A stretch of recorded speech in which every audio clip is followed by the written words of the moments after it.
Au sein de l'Union africaine, le processus d'élection des hauts dirigeants de la Commission de l'Union africaine est amorcé depuis le 24 mai 2024. Les candidats intéressés sont appelés à soumettre leurs demandes à leurs États membres. Ils sont d'ailleurs priés d'étaler leur vision, notamment en matière de mise en œuvre des programmes de transformation de l'Union africaine pour relever les défis existants et émergents auxquels le continent est confronté. Les postes à pourvoir comprennent celui du président, du vice-président et ses postes de commissaire. La date limite de soumission des candidatures régionales à la Commission de l'Union africaine est fixée au 6 août 2024 et seuls les noms des candidats soumis par les sous-régions du continent seront pris en compte dans le processus de présélection entrepris par le panel d'éminents africains.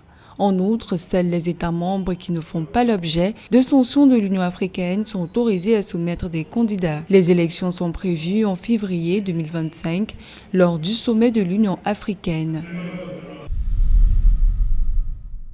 Ambassadeur de Tunisie à Moscou depuis 2019, Tarek Ben Salem, diplomate de carrière, a été nommé au poste de secrétaire général de l'Union du Maghreb arabe pour une période de 3 ans à compter du 1er juin 2024. Titulaire d'une maîtrise en droit public, de la faculté de droit et d'une licence de droit public et commercial, ainsi que d'un diplôme de cycle supérieur de l'École nationale d'administration, il devient secrétaire général de l'Union du Maghreb arabe sur proposition du président tunisien Kais Saied et après l'approbation de l'ensemble des dirigeants des États membres de l'Union.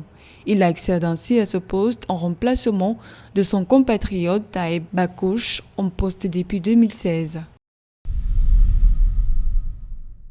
Des pluies torrentielles et des vents violents ont touché en début mai 2024 les régions côtières du Kenya et de la Tanzanie.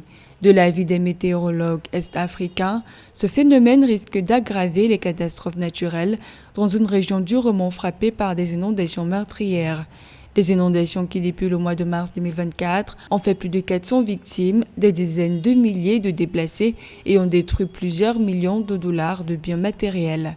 Selon une étude récente de la World Weather Attribution, le changement climatique induit par l'homme et l'urbanisation rapide ont intensifié l'impact des pluies en Afrique de l'Est.